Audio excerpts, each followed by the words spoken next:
hip turn escapes. For this, I'm going to need a band and some sort of device I can use as a marker for my distance.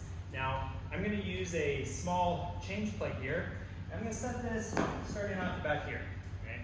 Now, for this band, I'm going to loop the thicker part of the band around my support post. In this case, I'm just using my rig or rack or whatever you want to call it. And then from here, I'm going to put this band just around my waist. Okay?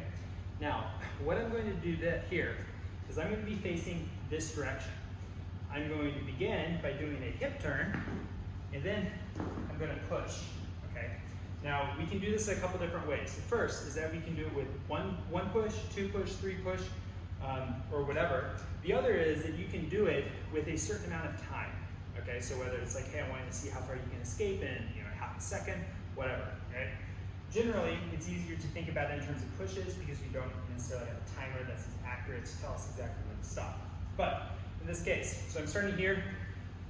I want to have a position where there's just a bit of tension on this band. From here, turn, escape.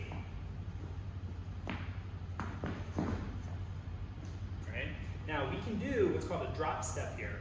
A lot of the times people will pivot, okay? And when you pivot, you're creating a lot of torque on that knee joint. Doesn't necessarily want to take it over and over and over, especially because you're more likely to do pivoting when you're tired and when you're in a game situation. There's no need to do it when we're practicing. So from here, that drop step.